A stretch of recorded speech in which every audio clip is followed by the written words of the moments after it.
Hello everyone, আপনারা সবাই শুনছেন প্রতাপগড়ের বৌরানী এপিসোড 33 অ্যান্ড 34। আমার জন্ম শয়তানের অংশে। এই সত্যিটা আমি জন্মকাল হতে জানি। এটাও জানি কোনো উদ্দেশ্য পূরণের জন্য আমি পৃথিবীতে এসেছি।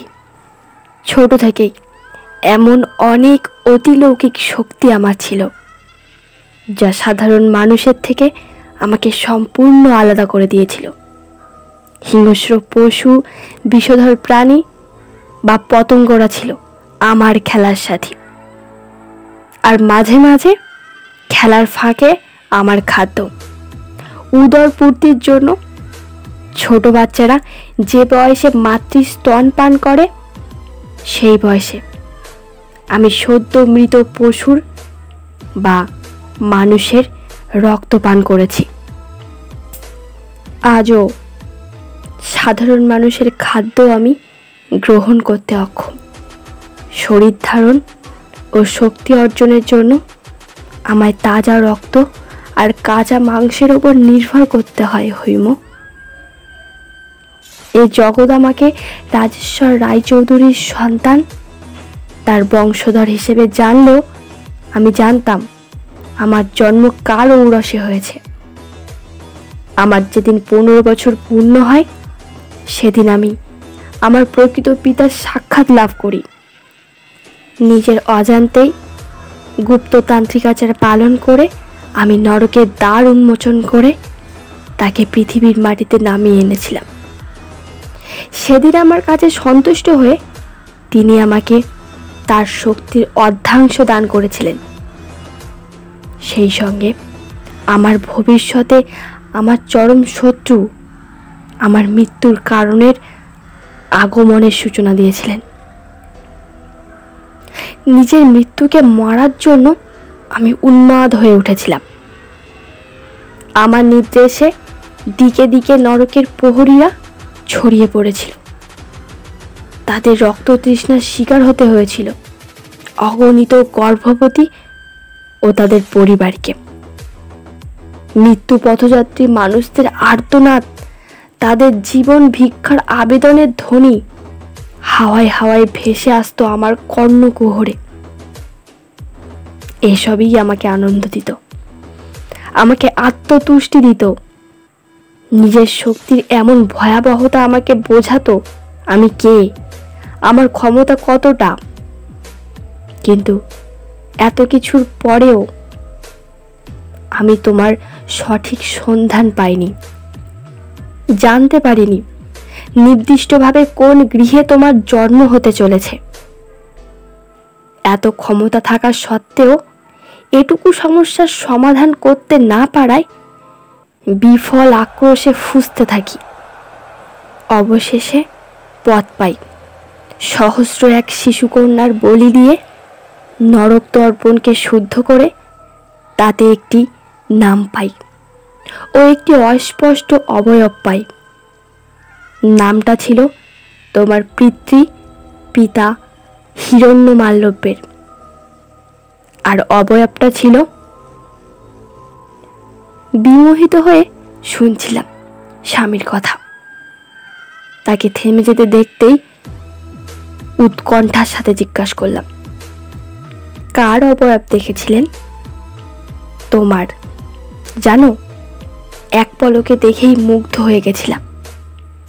মনে হয়েছিল সমগ্র ব্রহ্মাণ্ডে এক নিমেষের জন্য থেমে গেছিল।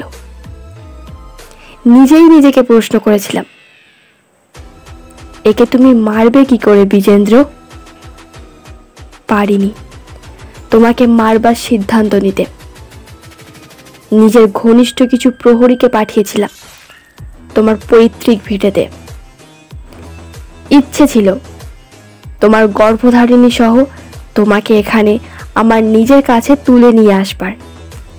কিন্তু যার শক্তি নিয়ে তুমি জন্মেছ, তার আশীর্বাদেই হয়তো তোমার পিতা পূর্বেই বিপদের আশঙ্কা করে নিজের সহধর্মীকে নিয়ে গৃহত্যাগ করে পলায়ন করেন। বহু দুর্যোগ মোকাবেলা করেও ওই বীর তোমাকে বা তোমার মাকে আমার প্রহরীদের হাতে বন্দী হতে দেননি। নিজে প্রাণ দিয়ে হলেও তোমাদের শেষ রক্ষা পর্যন্ত করে গেছেন। তার মতোই সাহসের অধিকারিণী ছিলেন তোমার মা। তার উদ্দেশ্য ছিল কোনো প্রকারে তোমার জন্মের সাথে সাথেই তার পিতৃগৃহে পৌঁছে দেওয়া। এই কারণেই তিনি স্বামীর সাথে সকলের অগোচরে সেখানে রওনা হয়েছিলেন। কিন্তু পথমধ্যে তার প্রসব বেদনা শুরু হলে তার গ্রাম সংলগ্ন শূন্য প্রান্তরে এক জাগ্রত মন্দিরেই তারা দুজন আশ্রয় নেয়। আমার প্রেরিত প্রহরীরা সেখানে উপস্থিত হলে তোমাদের রক্ষা করতে তোমার পিতা স্বেচ্ছায় তাদের হাতে নিজেকে তুলে দেন। কিন্তু তাদের রক্ততৃষ্ণা মেটে না। মহাজাগতিক শক্তিকে কারায়ত্ত করে প্রভুর হাতে তুলে দেওয়ার অভিপ্রায়ে তারা ওই মন্দিরের বাইরেই ওত পেতে অপেক্ষা করতে থাকে। পরিস্থিতি আয়ত্তের বাইরে যাচ্ছে অনুভব করে তোমার মা তোমাকে ওই মন্দিরে ত্যাগ করে কাপড়ের পুটুলিতে শিশুর আকৃতি করে পেঁচিয়ে কোলে তুলে নিয়ে মন্দির হতে বেরিয়ে আসেন ও বিপরীত দিকে পালাবার চেষ্টা করেন। কিন্তু আমার প্রহরীরা তাকে ধরে ফেলে ও অনুসন্ধানের পর শিশুকন্যাকে না পেয়ে তাকে হত্যা করে। প্রহরীরা ফিরে এসে নিজেদের বিফলতার কথা জানালে আমি তাদের সর্বসমক্ষে হত্যা করে নরকের অনন্ত আগুনে নিক্ষেপ করি। এই গৃহের সকলে জানে আমার মৃত্যুর কারণ রূপিণী শিশুকন্যা প্রসবের সময় মারা গেছে। কেবল আমি নিজের গুপ্ত জ্ঞান দ্বারা জানতে পারি সে কোথায়, কার কাছে, কার গৃহে আছে। আপাত দৃষ্টিতে নিজের সদ্যজাত সন্তানকে একাকী ওই মন্দিরে ত্যাগ করে আসাটা অমানবিক মনে হলেও আপদে তা কিন্তু নয়।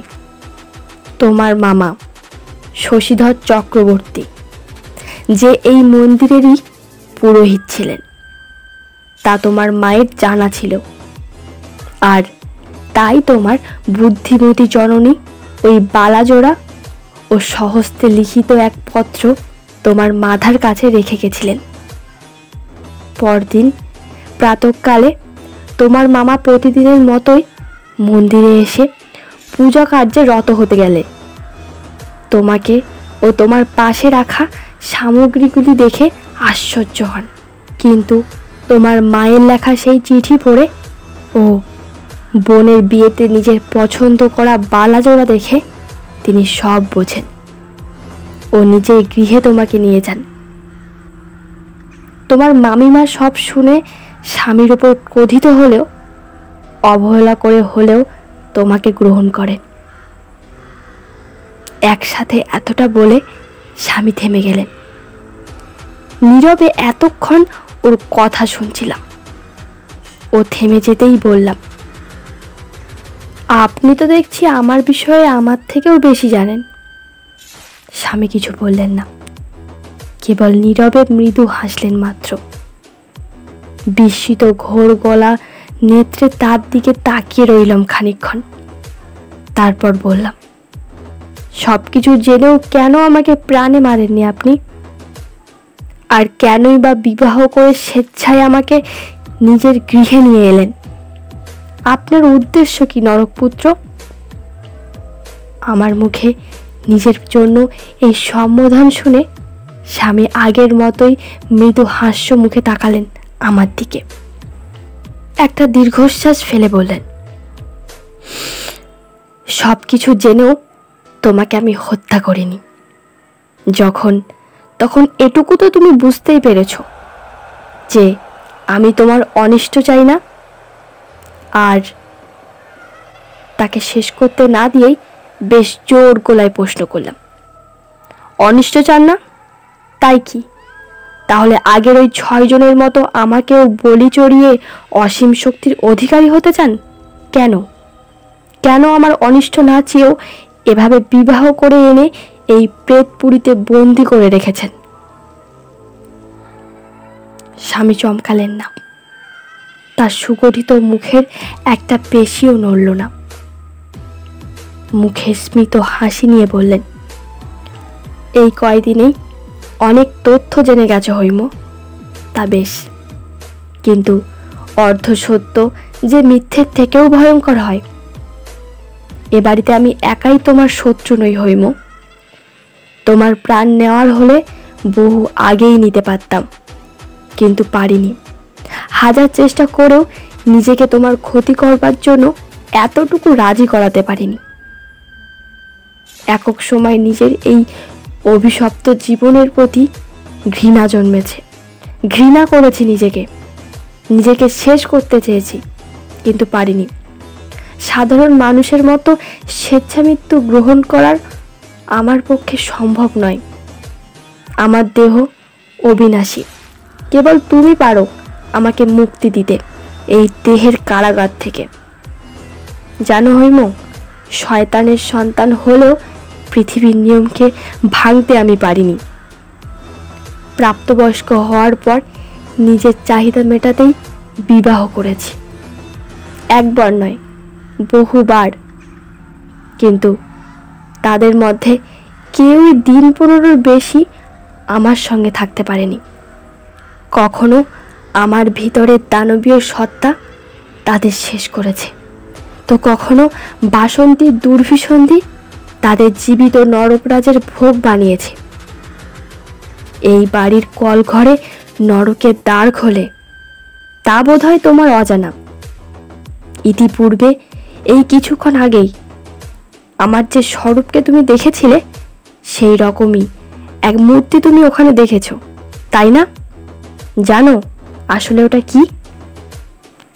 যে রাতে আমি জন্মেছিলাম, সে রাতে এই বংশের অন্তিম পুরুষ রাজেশ্বর রায়চৌধুরী দেবী প্রদত্ত শক্তি নিয়ে এ বাড়িতে পা রেখেছিলেন।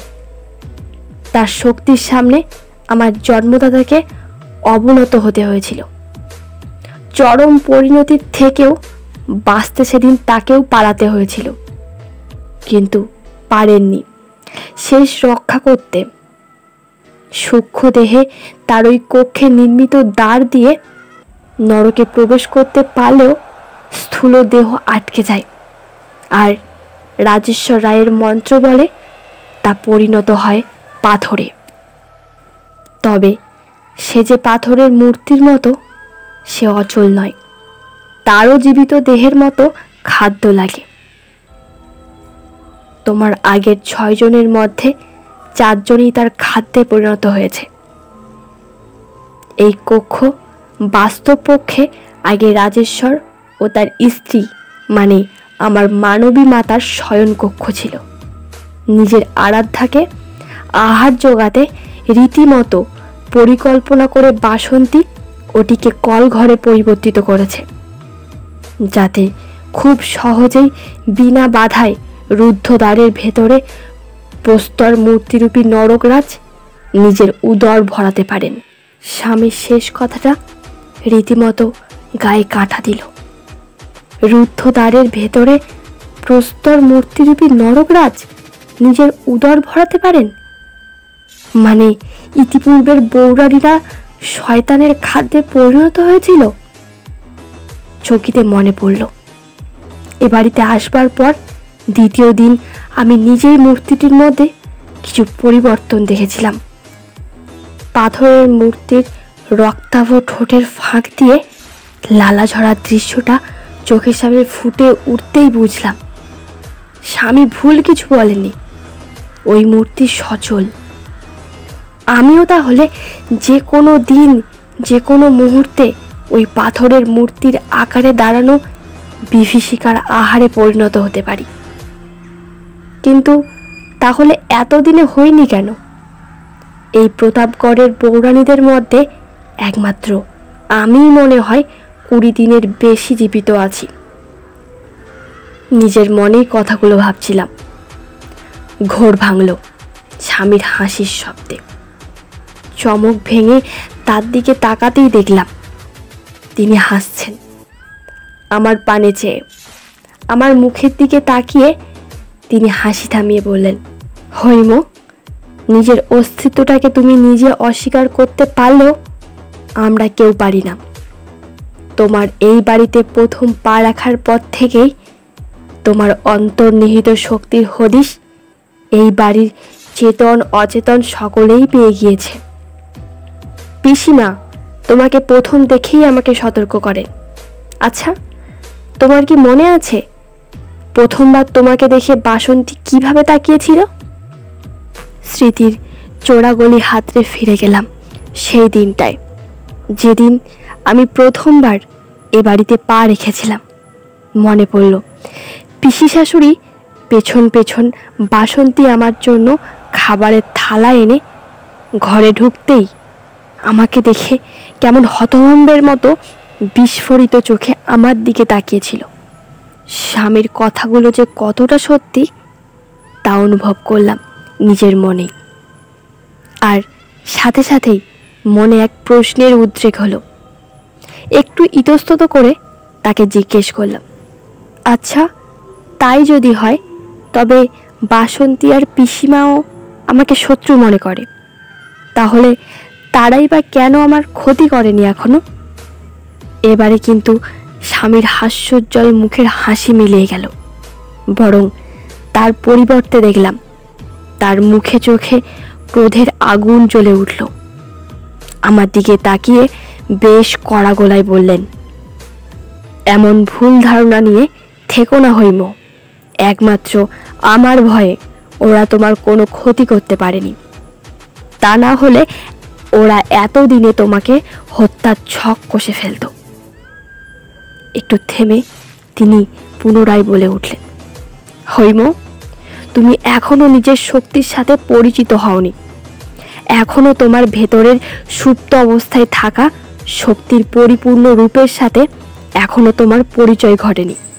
এ অবস্থায় তোমার অনিষ্ট করা অনেক বেশি সহজ। আর তাই আজ পড়ন্ত বেলায় বাড়ির সীমানার আরেকটু হলে ওই হিংস্র চিতার শিকারে পরিণত হতে হতো তোমায়।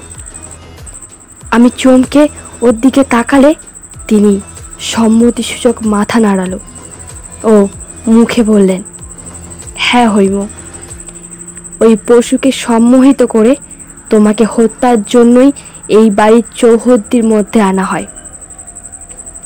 ভয় হলো, ভীত সন্ত্রস্ত চোখে তার দিকে তাকালাম। আমার মনের ভাব বুঝতে পেরেই যেন তিনি বলে উঠলেন, ভয় পেও না। এই যে বললাম, ভয় তোমাকে শোভা পায় না। নিজেকে চেনো, নিজের শক্তিকে জানো। তোমার উপরে এক গুরু দায়িত্ব রয়েছে, তা যে তোমাকে পালন করতেই হবে। চমকে উঠলাম, ভয়ে আর উৎকণ্ঠায় বুক কেঁপে উঠল। না জানি কেন এক অব্যক্ত বেদনায় চোখ বেয়ে অশ্রুবিন্দু নেমে এলো। তার কথা শেষ হতেই বললাম, কোন গুরু দায়িত্বের কথা বলছেন আপনি? ওসব আমি পারবো না। নিজের হাতে নিজের স্বামীর অনিষ্ট করব, তা আমি পারবো না। তাতে যদি সব শেষ হয়ে যায় তো যাবে।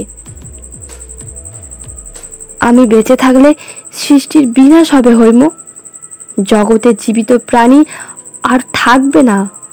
নরকের সর্বগ্রাসী আগুনে পৃথিবী পুড়ে ছারখার হবে। চেঁচিয়ে উঠলাম, হোক হোক, সব ধ্বংস হোক, তাতে কিচ্ছু যায় আসে না আমার। কিন্তু সব বাঁচাতে গিয়ে আমি কেন নিজের গোটা জগৎ অন্ধকার করব বলতে পারেন? স্বামীর চোখেও আমার বেদনার ছোঁয়া লাগলো যেন। দু হাতে আমার গাল বেয়ে নেমে আসা অশ্রুবিন্দুগুলো মুছিয়ে দিতে দিতে তিনি বলে উঠলেন, ছি হৈম, এভাবে কেউ কাঁদে? হৈম, কথিত আছে আদিশক্তি নাকি স্বয়ং জ্ঞান ও বুদ্ধির ভাণ্ডার। তুমি তার শক্তির অংশ নিয়ে জন্মেছ। তোমার তো বুদ্ধির খামতি হওয়ার কথা নয়।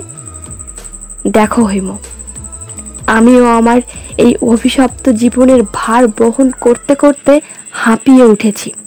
এই জীবন থেকে আমিও মুক্তি চাই, কিন্তু আর 5 জন সাধারণ মানুষের মতো জীবনযাপন করা আমার পক্ষে সম্ভব নয়। তাই এই দেহ, এই জীবন থেকে আমাকে মুক্তি পেতেই হবে। আর তুমিই হলে আমার সেই মুক্তির মাধ্যম। কিন্তু তোমাকেও আমি ছাড়তে পারবো না। তোমাতেও আমার বড় আসক্তি। তোমার সান্নিধ্য ব্যতীত আমার অস্তিত্ব নেই হৈম। এমন এক পথ বের করো যে পথে আমি এই অভিশাপ থেকে মুক্ত হয়ে তোমার কাছে, তোমার সাথে থাকতে পারবো। নিজের অন্তর্নিহিত জ্ঞানকে জাগাও হৈম। সময় আমাদের হাতে খুব কম। আর 2 দিন পর চৈতালি অমাবস্যা। সেই দিন বাসন্তী এমন কিছু করতে চলেছে যা তোমার, আমার বা গোটা সৃষ্টির কারোর জন্যই ভালো হবে না।